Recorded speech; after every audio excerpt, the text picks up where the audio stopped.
और अब इतना ही कहूं कि अपने धन का सदुपयोग करना है तो ऐसे कार्यक्रमों में सहयोग करके अपने धन का सदुपयोग करें। और जब महाराज जी का आश्रम वहां होगा तो हमारे जैसे ऐसे शरीरों को भी वहां निवास करने का अवसर प्राप्त होगा और राधा रानी की कृपा से हमारी मति भी निर्मल हो जाएगी।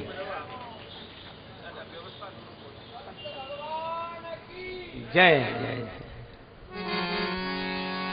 राम कथा सुंदर करतारी, राम कथा सुंदर करतारी, राम कथा संशय विहग उड़ावनी,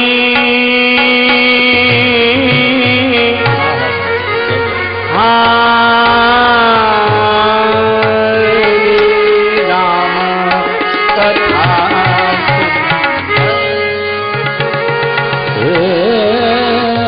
संशय विहग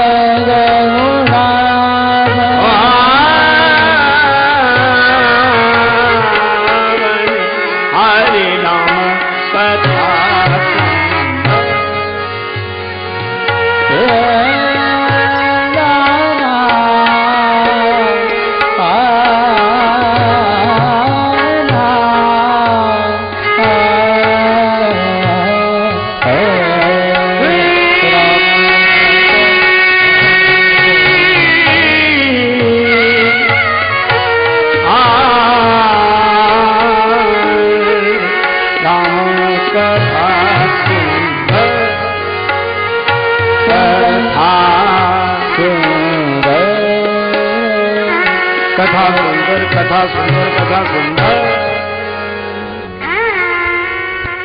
भगवान श्री राम जी की कथा सुंदर करतालिका के समान है। जब दोनों ताली मिलती है तो आवाज होती है, और अगर ताली बजा दो किसी वृक्ष की शाखा पर कोई पक्षी बैठा हो तो उड़ जाता है। इसी तरह इस तन रूपी वृक्ष की मन रूपी शाखा पर बैठा हुआ संशय का पक्षी राम कथा की कर तालिका से उड़ जाता है। और दो हाथ मिले तब ताली बजती है, तो एक और वक्ता एक और श्रोता श्रद्धा पूर्वक श्रोता के प्रश्न और विश्वास विवेक पूर्वक वक्ता के उत्तर जब दोनों मिलते हैं तो इनका मिलन ही कर तालिका का काम करता है।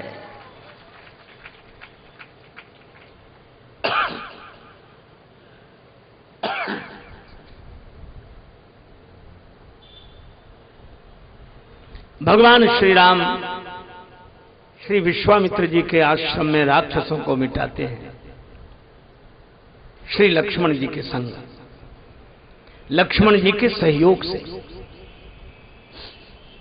और कितनी अद्भुत बात है, भगवान जो भी कार्य करते हैं विकारों को मिटाने का, राक्षसों को मिटाने का, वो लक्ष्मण जी के सहयोग से। और मानो संकेत देते हैं कि हम भी अगर अपने जीवन में हमारे सद्भाव रूपी सज्जनों को हैरान परेशान करने वाले विकारों को मिटाएंगे तो मन के सहयोग से। राम जी मिटाते हैं लक्ष्मण जी के सहयोग से, और हम मिटाएंगे मन के सहयोग से। और किस मन के सहयोग से? जो मन लक्ष्य से जुड़ा हो, लक्ष्य मन, लक्ष्योन्मुखी मन। जब मन लक्ष्य की लगन होती है मन में तो वह विकारों को मिटाने वाला होता है। संशय निवृत्ति हो गई विश्वामित्र जी की कि यही भगवान है। लेकिन राम जी ने कहा कि गुरुदेव अब आपकी यज्ञ रक्षा हो गई, अब हमें वापस भेज दीजिए अयोध्या।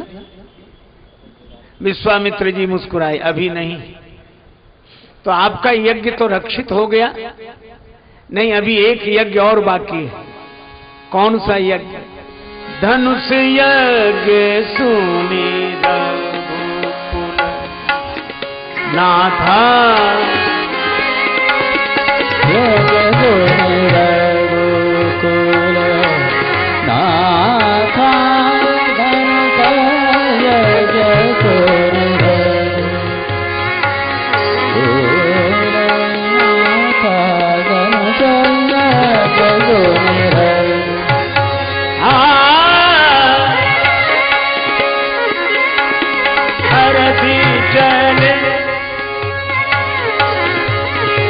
मुनिवर के साथ धनुष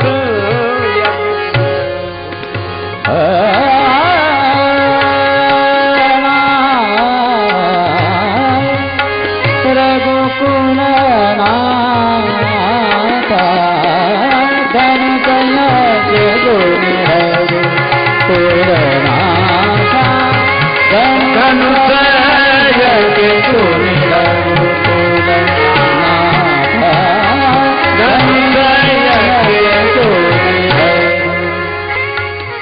धनुष यज्ञ सुना। मानो विश्वामित्र जी कहते हैं हमारे यज्ञ की रक्षा जिनके द्वारा हुई उन्हीं के द्वारा धनुष यज्ञ सानंद संपन्न होगा। हर्षित होकर चले राम जी, हम लोग भी राम जी के साथ साथ चलें। भज दशरथ नंदन जनक लली, भज दशरथ नंदन जनक लली, भजो दशरथ नंदन जनक लली, भज दशरथ नंदन जनक लली, जनक लली भज जनक लली, जनक लली भज जनक लली, भज दशरथ नंदन जनक लली, भज दशरथ नंदन जनक लली।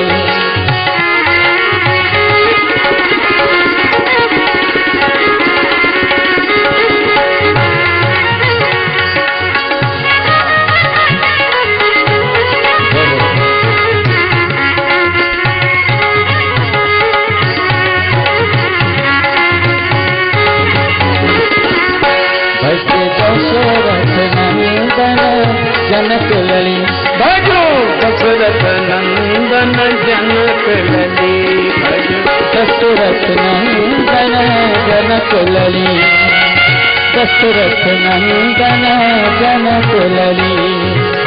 आगे आगे विश्वामित्र महामुनि, आगे आगे विश्वामित्र महामुनि, पाछे से लक्ष्मण अतुल बली, भजो दशरथ नंदन जनक लली, भज दशरथ नंदन जनक लली, भज दशरथ नंदन जनक लली।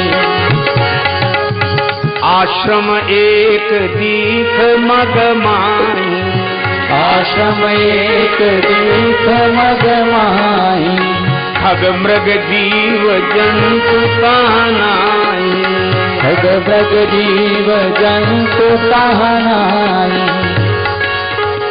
दशरथ नंदन जनक लली, भज दशरथ नंदन जनक लली। देखो ये भजन इसलिए गाए, एक और श्री दशरथ नंदन, एक और जनक लली। श्री जनक दुलारी हैं साक्षात भक्ति और राम जी हैं भगवान। भगवान भक्ति पाने के लिए जा रहे हैं, क्योंकि भक्ति तो केवल प्रतीक्षा कर सकती है। यदि नाथ का नाम दयानिधि है तो दया भी करेंगे कभी न कभी। और भक्ति भगवान के मार्ग के बीच में पड़ी है अहिल्या। अहिल्या माता शिला के रूप में है। खगमृग जीव जंतु भी वह स्थान छोड़कर चले गए। खगमृग जीव जंतु तह नाही, कोई नहीं देखता इस शिला की ओर, पर भगवान ने देखा। गुरुदेव से पूछा यह शिला कैसी पड़ी है? गुरुदेव ने कहा राघवेंद्र इस शिला की ओर तो कोई नहीं देखता, आप क्यों देखते हो? राम जी बोले क्या करें गुरुजी, हम अपने स्वभाव से मजबूर हैं। हमारा स्वभाव है जिसकी ओर कोई नहीं देखता उसकी ओर मैं देखता हूं। तो क्या उद्धार करना चाहते हो? नहीं गुरुदेव, कर्ज चुकाना चाहता हूं। राम तुम पर भी किसी का कर्ज है? हाँ गुरुदेव। किसका? एक भक्त का। एक भक्त प्रहलाद जी से उनके पिता हिरण्यकश्यप ने कहा राम कहां? प्रहलाद जी बोले सब ठाव हैं। तो खम्भ में? हाँ सुन के नर के हरि जागे। भगवान कहां? जहां भक्त की, हां भगवान वहां। प्रीत प्रतीत जगी तुलसी तबते सब पाहन पूजन लागे। जब प्रहलाद जी के द्वारा नरसिंह भगवान प्रकट हुए तो तब से पाषाण प्रतिमाओं के पूजन की पावन परंपरा प्रारंभ हो गई। आज राम जी कहते हैं कि गुरुदेव, एक भक्त ने मुझ भगवान को पत्थर के खंभे में से प्रकट कर दिया, तो मैं कैसा भगवान जो पत्थर की शिला में से एक भक्त भी प्रकट न कर सकूं।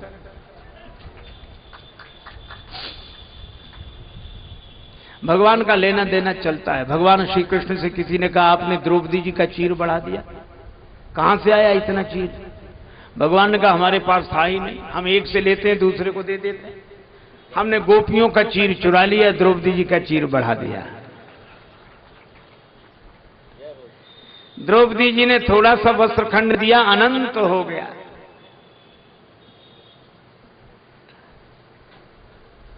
भगवान कृष्ण की उंगली में चोट लगी, रक्त बहा। पटरानियां पट खोज रही थी, सत्यभामा शोक कर रही थी। देवी द्रौपदी ने अपनी कीमती साड़ी फाड़कर वस्त्रखंड भगवान श्री कृष्ण की उंगली पर लपेट दिया। भगवान ने कहा कि बहन इतना कीमती वस्त्र क्यों फाड़ा? द्रौपदी जी बोली, प्यारे घनश्याम, यदि काम आवे आपके तो काढ़ दूं नसों को, ये तो रेशम के धागे हैं और धागे भी साधारण, इनका कौन मोल करे। न दुल्हन के जोड़े हैं न दुल्हा के बागे हैं, फिर भी इतनी कीमती साड़ी क्यों फाड़ी? द्रौपदी जी बोली, मैंने नहीं फाड़ा चीर, पीर देख कर अधीर हो। धागे ही स्वयं नाथ चीर छोड़ भागे हैं, और वो धागे हैं अभागे जो बढ़े नहीं आगे।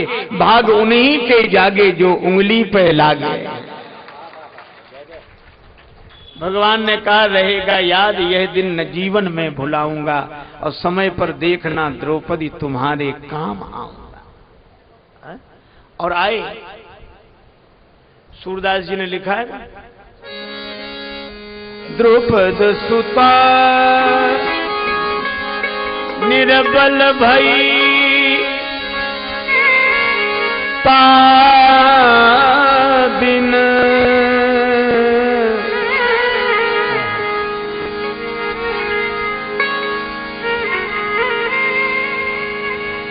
तजियाए निज धाम धाम दे दुशासन की भुजा थकित भई बसन रूप भय श्याम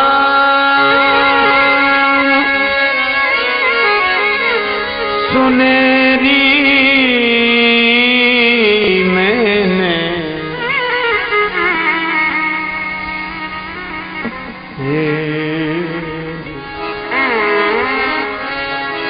निर्बल के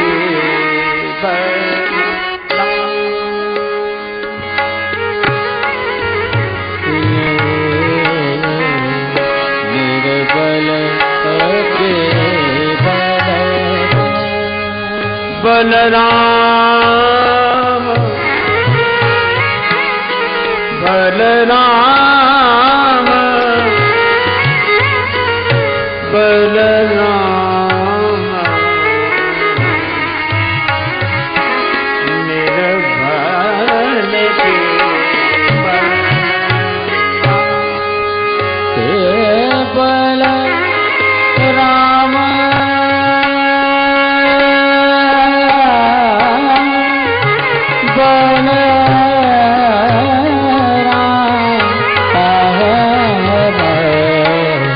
निर्बल के बलराम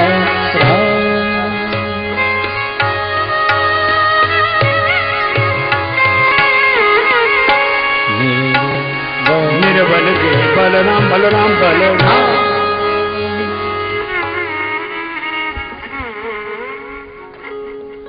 भगवान का लेना देना चलता रहता है।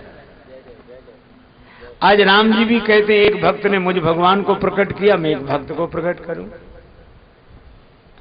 और ऐसी कृपा अहिल्या जी पर हुई कि किसी पर नहीं हुई। जब ऐसे भी देखो भगवान एक एक कृपा करते हैं, किसी की बात सुन लें यह भी कृपा है। जैसे कोलभिलों की बात सुनी, बचन किरातन के सुनत जिम पितु बालक बैन, ये श्रवण की कृपा है। किसी की ओर देख रहे ये नेत्रों की कृपा है, देखी राम सकल कपि सेना। हाथ छुला दे कर कमल की कृपा है, कर परसा सुग्रीव शरीरा। और चरणों से दंडक बन पवित्र हो गया, दंडक बन प्रभु कीन सुहावन। और वाणी से अगर बोल दें तो बोले वचन भगत भय भंजन, कृपा ही कृपा है। सब अंगों से कृपा बरसती है। क्यों? जैसे सोने की मूर्ति के अंग प्रत्यंग स्वर्ण के ही होंगे, पीतल की मूर्ति के अंग प्रत्यंग पीतल के होंगे, तो भगवान बने काहे के हैं? है तुलसी प्रतीत एक प्रभु मूर्ति कृपामयी है। भगवान कृपा की मूर्ति है, इसलिए सब जगह से कृपा बरसती है। तो एक एक कृपा मिली होगी अनेकों को, पर यहां तो सब कृपाएं इकट्ठी हो गई। भगवान ने कहा कि अहिल्या तुम पत्थर की हो, तुम क्या चलकर मेरे पास आओगी? चलो मैं ही तुम्हारे पास चलकर आ जाता हूं। और तुम सत्संग करने भी नहीं जा सकती, मैं एक संत को साथ लेकर आया। और तुम हमारी कथा नहीं सुन सकती, चलो कोई बात नहीं, मैं ही तुम्हारी कथा सुन लेता हूं।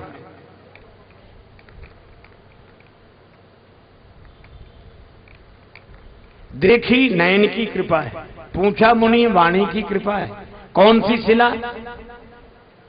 उंगली के निर्देश का संकेत मिलता है, कर कमल की कृपा है। और मुनि ने कथा कही, राम जी ने सुनी। लक्ष्मण जी बोले ये कथा है कि व्यथा है? बिचारी की व्यथा है। जरा से अपराध पर पति ने कुपित होकर शापित करके शिला बना दिया। गुरु जी बोले है तो व्यथा, फिर कथा क्यों कह रहे हो? लक्ष्मण जी ने पूछा। गुरु जी ने कहा कि जिस व्यथा को सुनने के लिए भगवान तैयार हो जाए, वो व्यथा भी कथा बन जाती है। भगवान सुनते हैं। और चरणों की कृपा तो प्रत्यक्ष है, परसत पद पावन। अहिल्या जी का उद्धार हुआ। अहिल्या जी तो गए पतिलोक आनंद भरी, आनंदित होते हुए पतिलोक को गई। लेकिन जाते जाते उन्होंने एक बड़ी अच्छी बात कही कि प्रभु हमने देख लिया संसार का स्वभाव भी और आपका स्वभाव भी। संसार कैसा है? देख लिया संसार हमने, देख लिया, देख लिया संसार हमने, देख लिया सब मतलब के यार हमने देख लिया, सब मतलब के यार हमने देख लिया। तन निरोग धन जेब में जब तक, तन निरोग धन जेब में जब तक, मन से सेवा करोगे तब तक, मन से सेवा करोगे तब तक, मानेगा परिवार हमने देख लिया, मानेगा परिवार हमने देख लिया। ओए देख लिया संसार हमने देख लिया, देख लिया संसार हमने देख लिया। जिस जिसका विश्वास किया है, जिस जिसका विश्वास किया है, उसने हमें निराश किया है, उसने हमें निराश किया है। बनकर रिश्तेदार हमने देख लिया, ओ बन के रिश्तेदार हमने देख लिया। हाँ देख लिया संसार हमने देख लिया, देख लिया संसार हमने देख लिया। कहीं चोट लग जाए न तन को, कहीं चोट लग जाए न तन को, सभी समझते हैं निर्धन को, सभी समझते हैं निर्धन को। गिरती हुई दीवार हमने देख लिया, गिरती हुई दीवार हमने देख लिया। देख लिया संसार देख लिया संसार हमने देख लिया। सरल संत का मूल्य न आके, सरल संत का मूल्य न आके, कुटिलों के दरवाजे झांके, कुटिलों के दरवाजे झांके, हो जाए दीदार हमने देख लिया। हो जाए दीवार हमने देख लिया। देख लिया संसार हमने देख लिया। देख लिया संसार हमने देख लिया। देख लिया संसार हमने देख लिया। प्रतिभा का कोई मोल नहीं है, प्रतिभा का कोई मोल नहीं है, सफल सिद्ध अनमोल वही है, सफल सिद्ध अनमोल वही है, जिसका प्रबल प्रचार हमने देख लिया। ओ जिसका प्रबल प्रचार हमने देख लिया।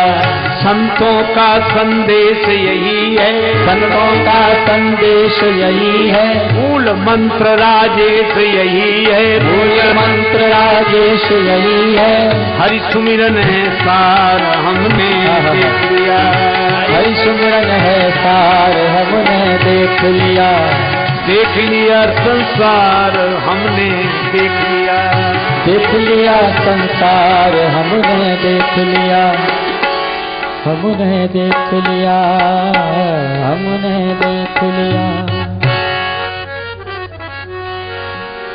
अच्छा, हम आपसे पूछते हैं, ये हवा आग को बुझाती है कि बढ़ाती है? उत्तर देना इसलिए कठिन होगा कि ये दोनों ही काम करती है। हवा से पूछो कि तुम आग को बढ़ाती हो कि बुझाती हो, तो हवा कहेगी आग बताओ कैसी है। अगर आग प्रचंड रूप से लगी होगी तो ये हवा आग को बुझने नहीं देगी और मोमबत्ती को जलने नहीं देगी। आरती का दिया बार बार बुझ जाता है। इसी तरह ये दुनिया की हवा है, ये बड़े बड़े है और छोटे मोटे को बढ़ने नहीं देती।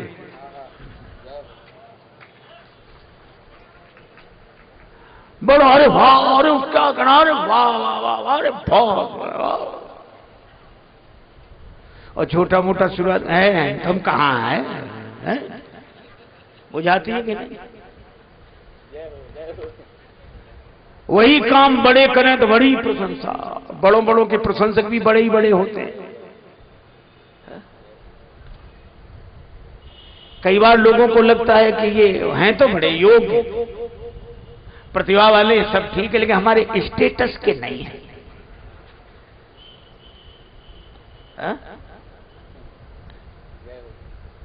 धन देखो, सबई सहायक सबल के कोई न निबल सहाय, पवन जरावत आग को दीप ही देत बुझाए। एक कवि ने तो कहा, धनी गेह में लक्ष्मी जाती, कभी न जाती निर्धन घर में। धनी गेह में लक्ष्मी जाती, कभी न जाती निर्धन घर में। सागर में सरिता मिलती है, कभी न मिलती सूखे सर में। ये नदियां भी वहीं जाती जहां पानी की कोई कमी नहीं है। अच्छा, आप देखो, किसी गरीब रिक्शे वाले ने आपसे 2 रुपए मांगी मजदूरी के, 2 रुपए हो गए और आपने उसे 5 रुपए दे दिए। उसकी खुशी देख लेना, उसके हृदय का भाव देख लेना, उसके आंखों के आंसू देख लेना। हाथ जोड़कर कितना धन्यवाद देगा कि बाबूजी बड़ी कृपा, बड़ी कृपा। आप केवल 3 रुपए में उसकी खुशी खरीद सकते हैं, उसका आशीर्वाद प्राप्त कर सकते हैं, लेकिन आप उसे नहीं देंगे। आप वहां देंगे जहां कमी नहीं है। वहां 50,000 लिए खड़े हैं, लाइन में लगी, अरे अभी नहीं, अभी नहीं, चलो अभी। बड़ी मुश्किल से मौका मिले, थोड़े गए और उन्होंने ऐसे, चलो। ये मालूम क्या है? नदियां उमड़ उमड़ के सागर के पास जाती हैं, इनका मीठा जल भी खारा हो जाता है वहां जाके। लेकिन हमें तो आदत पड़ी है, हम वहीं जाएंगे। ये नियम है संसार का। किसी को पता लग जाए कि ये परेशानी में है, बस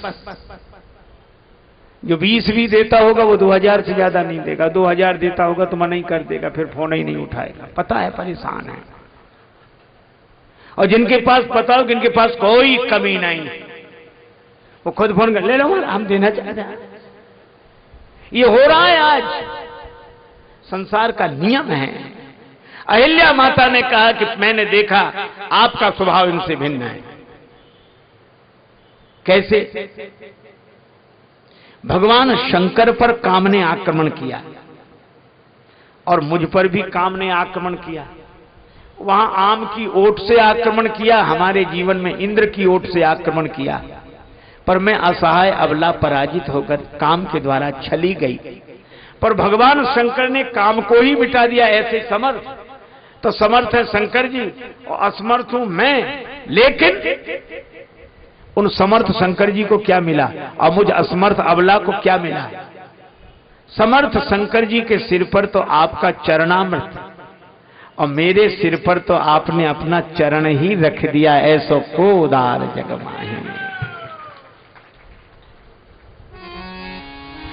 यही पद सुर सरिता परम पुनीता प्रगट भई शिव शीश धरी। यही पद प्रगट भई शिव शीश धरी, कोई पद पंकज जय पूजत अज मम सिर धरे कृपालु हरि। ओ मम सिर धरे कृपालु हरि।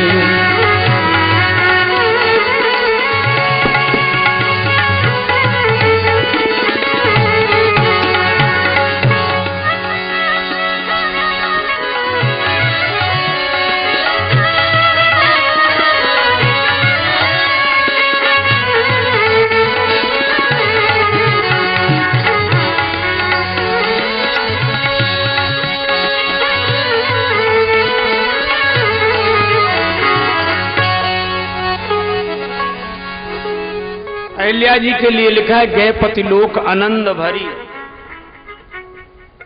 और राम जी उदास हो गए। अयोध्या से चले तो हरसि चले मुनि भय हरण, विश्वामित्र जी के साथ चले तो हरसि चले मुनिवर के साथा। पर अहिल्या जी के उद्धार के बाद हरसि विशेषण नहीं, चले राम, उदास होकर चले चले राम, राम लक्ष्मण मुनि संगा संगा गा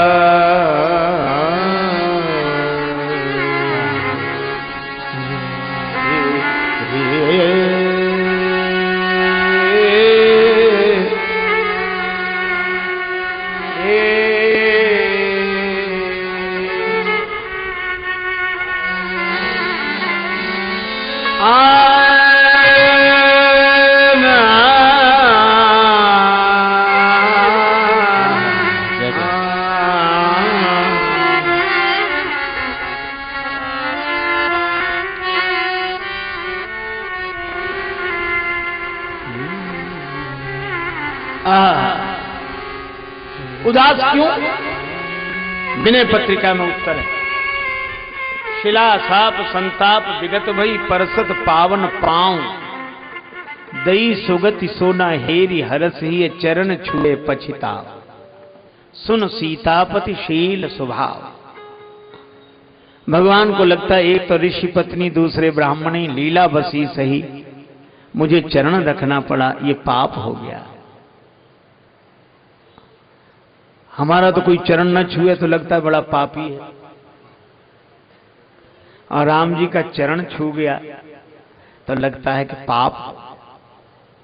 इस पाप का प्रायश्चित करें, कहां होगा प्रायश्चित? गंगा जी में। तीर्थ में कैसे जाना चाहिए? मन के साथ तीर्थ में जाना चाहिए, मन से, और महात्मा के संग, मुनि संग।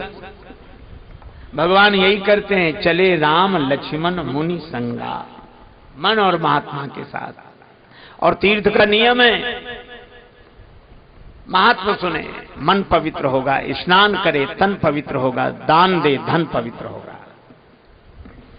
भगवान महात्मा सुनते हैं, गादि सुन सब कथा सुनाई, जे प्रकार सुरसरी मही आई, तब प्रभु ऋषि समेत नहाए, विविध दान मही देवन पाए। महात्मा सुना, स्नान किया, दान दिया। अच्छा, दान वो जो श्रद्धा सामर्थ्य पूर्वक दिया जाए, और दान वो जो संतोष पूर्वक लिया जाए। हमारे यहां दान की महिमा है, चंदा की नहीं। चंदा कितना ही ऊंचा क्यों ना हो तो भी उसमें कलंक है। दान कर एन केन विधि दीने, दान करे कल्याण। श्री जगन्नाथपुरी में एक भक्त दर्शन के लिए जा रहा था, पंडा ने पीछे से कुर्ता पकड़ लिया।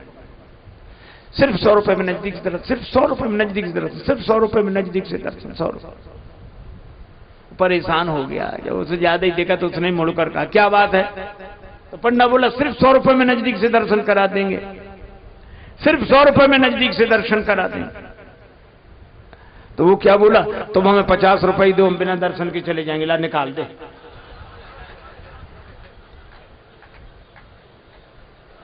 अब पंडा की हालत देखने लायक थी।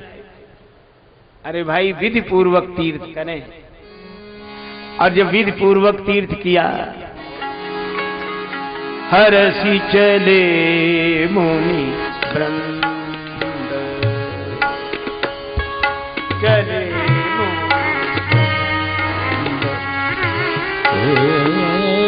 सहाया बेगी विदेह, नगर नियराया,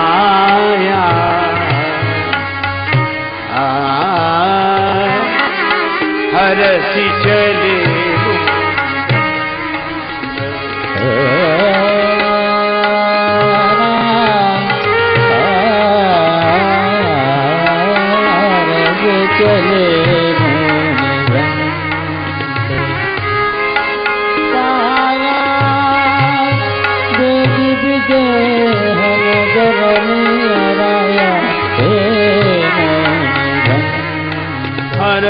चले मुनि गंध, मुनि गंध।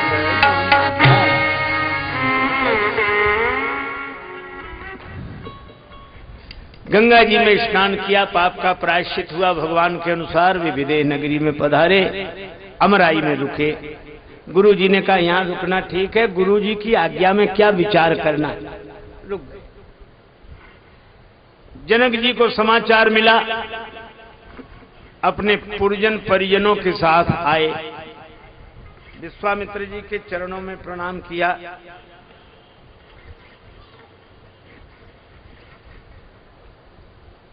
कुशल मंगल की चर्चा हो ही रही थी। इतने में श्री राम जी आए। वे गए थे बगिया घूमने। यही अवसर आए दो भाई, गए रहे देखन फुलवाई। और जनक जी ने देखा तो जगह छूट गई, उठकर खड़े हो गए।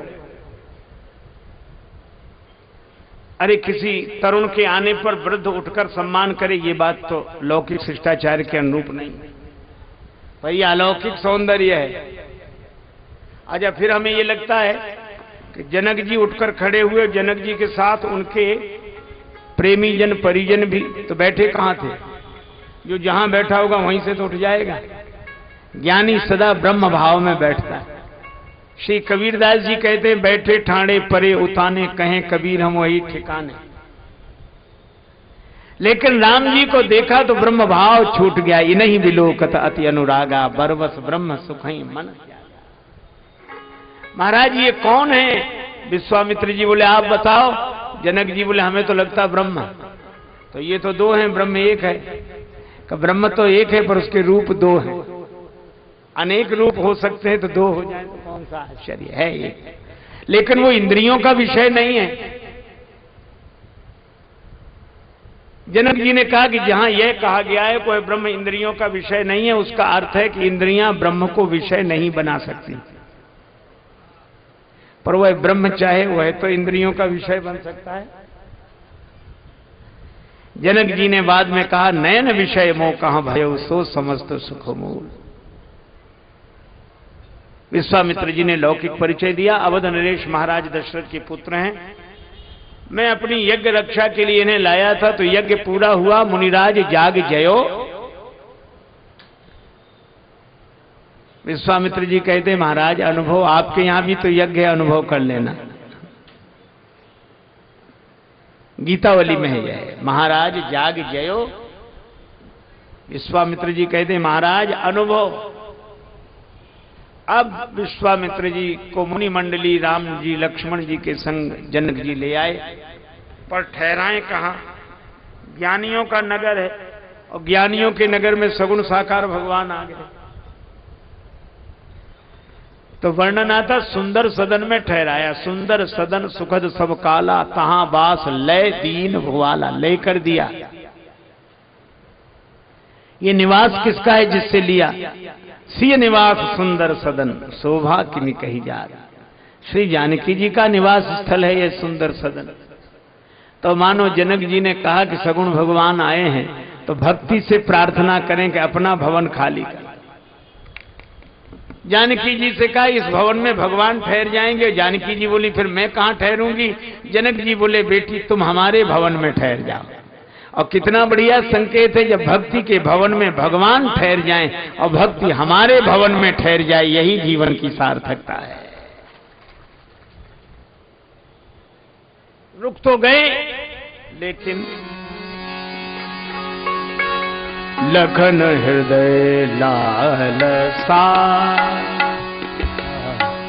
लखन हृदय लालसा बिसेखी।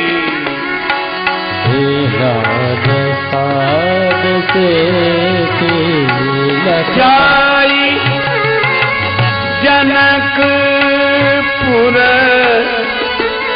आइए देखी।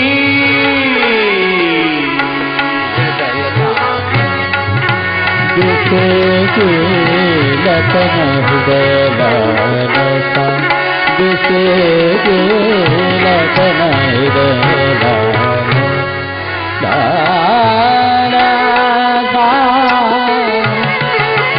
लालसा लखन हृदय लालसा, बिसेखी लखन हृदय लालसा।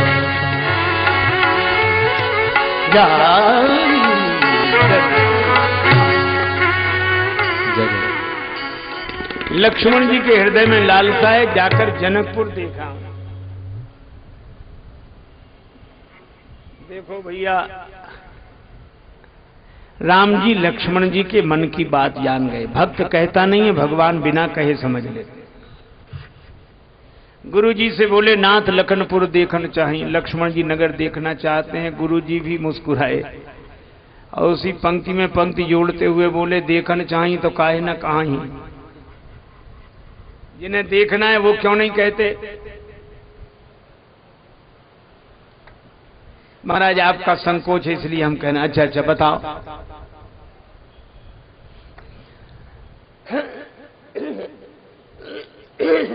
नगर देखना चाहते हैं। हमारे जनकपुर वासी तो बड़ा विनोद करते हैं, यहीं से उनका विनोद शुरू होता है।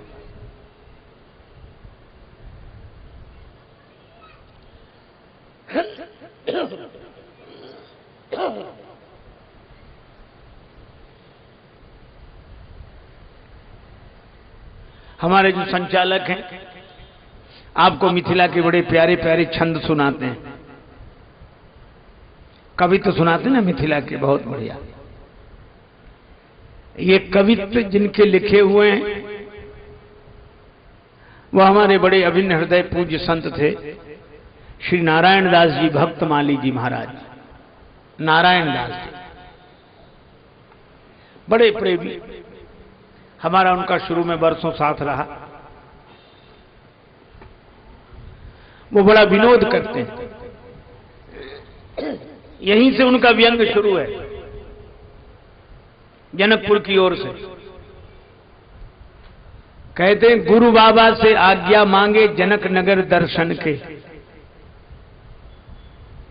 और सही बात बताएं क्या है, बोलो का गुरु बाबा से आज्ञा मांगे जनक नगर दर्शन के, और उत्कंठा तो अपने मन में ओट लिए लक्ष्मण के। खुद देखना चाहते थे, लक्ष्मण जी का तो बहाना कर लिया।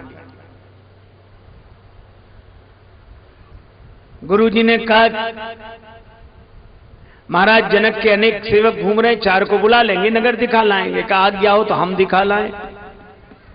राम तुमने पहले कभी नगर देखा है? नहीं। तो इन्हें कैसे दिखा लाओगे? क्या जनकपुर धाम के पंडा हो? आयुष हो तो नगर दिखाऊं जो पंडा तीर्थन के, और गैल गुमान बिसरी के सेखी जदपि चले बन ठन के। फुलवारी के तो दशा बरन नहीं, जात हो रघुनंदन। ई गारी है ससुरारी के, सौगात हो रघुनंदन। ये गारी है ससुरारी के, सौगात है रघुनंदन। मत मनिहा मन में बुरा हमर सुन, मत मनिहा मन में बुरा हमर सुन। बात हो रघुनंदन, ई गारी है ससुरारी के, सौगात हो रघुनंदन। ये गारी है ससुरारी की, सौगात है रघुनंदन। ये गारी है ससुरारी की, सौगात है रघुनंदन।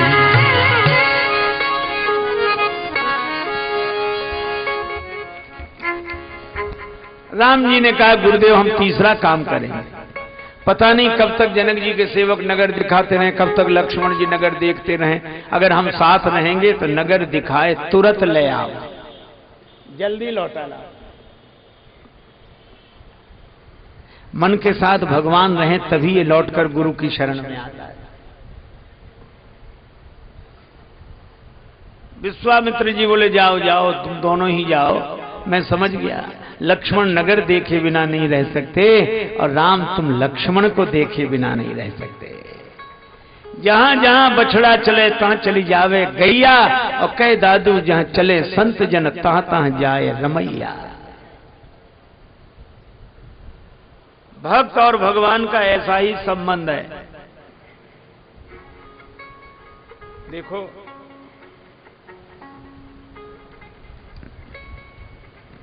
राम जी गए, पर वेदांत ब्रह्म विचार की दृष्टि से अगर सोचें,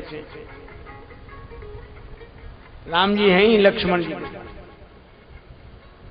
एक आदमी मरने लगा, मरते मरते बस ये की कि मेरे मरने के बाद मेरी संपत्ति का बंटवारा इस तरह करना, आधी संपत्ति बड़े बेटे को, चौथाई संपत्ति छोटे बेटे को, 5वां हिस्सा बेटी को। मर गया, भोज भंडारा हुआ, वसीयत निकाली गई।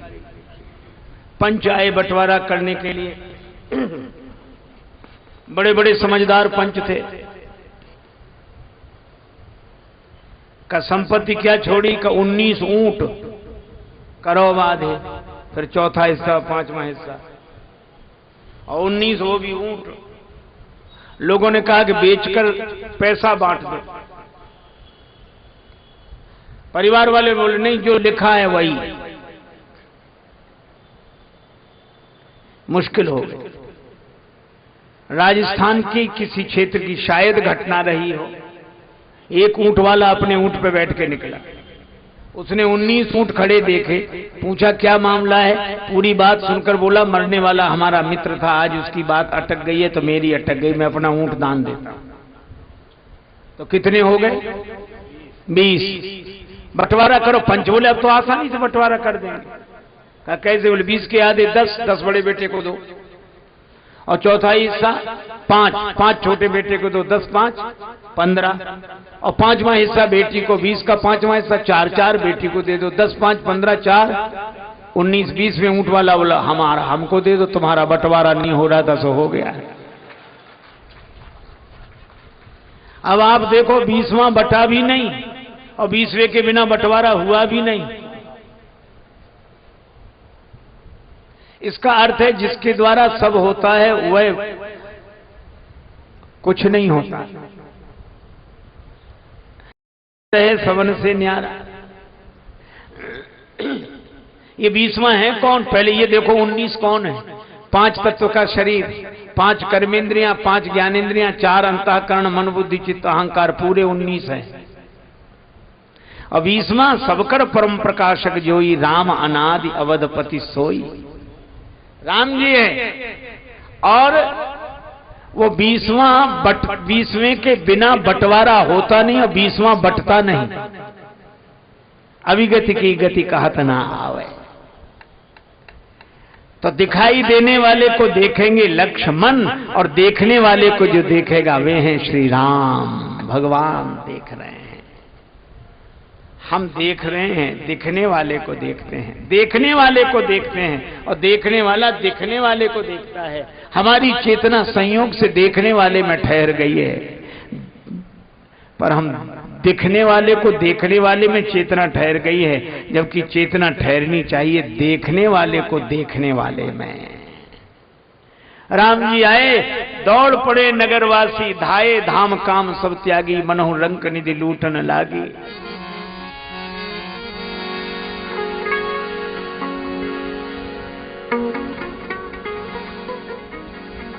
सभी कह रहे थे राम बिहरे जनकपुर की खोरन में, राम बिहरे जनकपुर की खोरन में, राम बिहरे जनकपुर की खोरन में, राम बिहरे।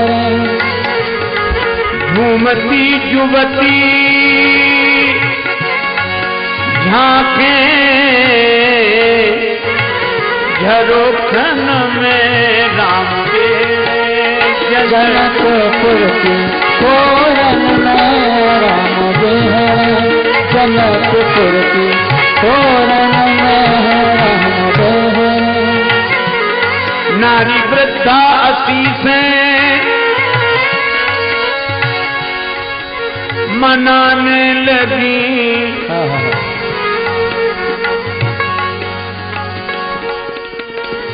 नारी वृद्धा असीसे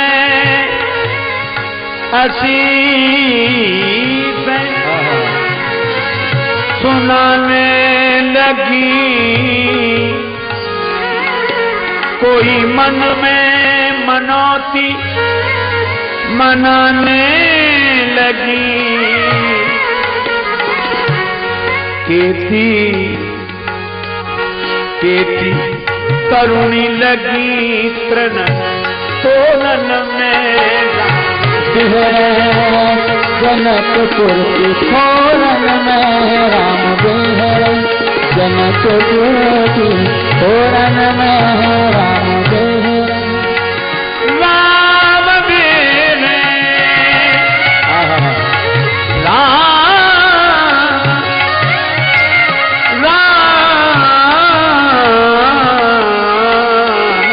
राम बिहरे जनकपुर की खोरन में, राम बिहरे। राम राम राम राम राम, ओ राम बिहरे जनकपुर की खोरन में, राम बिहरे।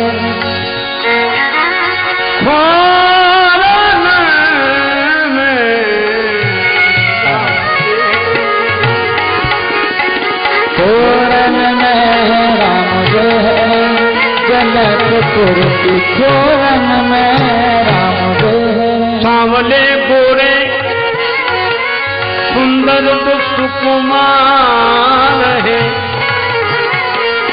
माल मोतिन की पुष्पों के ये हार है। गूंजा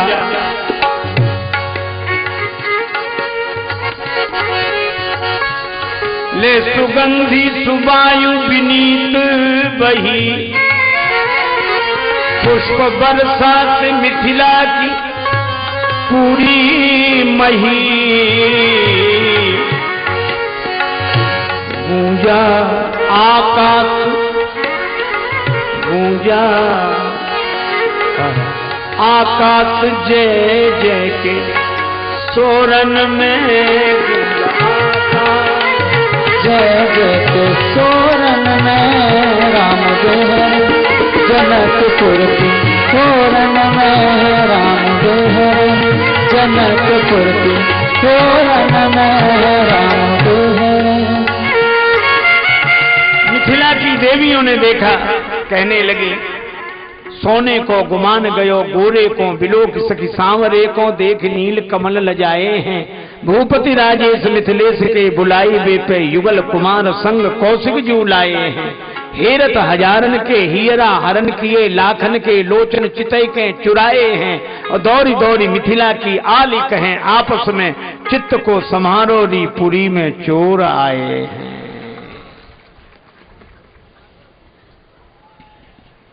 इनके ऊपर कुछ गिराओ, पुष्प गिराए, ही हरसई बरसई सुमन। सौंदर्य देखकर क्या मन सुमन रह सकता है? सौंदर्य देखकर तो मन में वासना जगती है, काम जागता है और दृष्टि अपनी ओर जाती है, भोक्ता बुद्धि जागती है। लेकिन ये चाम का सौंदर्य नहीं है, यह तो श्री राम का सौंदर्य है। और इसे देखकर देही की याद नहीं आती, वरन वैदेही की याद आती है। बर सांवरो जान की जो, और पुष्प वर्षा कर संकेत किया पुष्प वाटिका में आना। ही हरसई बरसई सुमन सुमुखी सुलोचनी।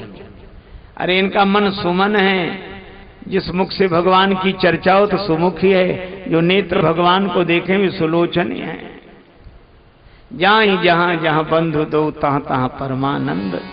नगर दर्शन करके देर जानकर पूर्ववासियों से मिलते हुए गुरु जी के पास आए। रात्रि में गुरुदेव ने कथा कही 12 बजे तक, फिर सोए। राम जी चरण दबाते हैं, उनके चरण लक्ष्मण जी दबाते हैं। सवेरे सबसे पहले लक्ष्मण जी जागे। प्रातः काल संध्या वंदन का जो नियम था, प्रातः काल करके लौटे। गुरुजी ने आदेश दिया पूजन के लिए पुष्प ले आओ। भोर फूल बीन वेकों गए, फुलवाई है भोर फूल बीन वेकों गए, फूल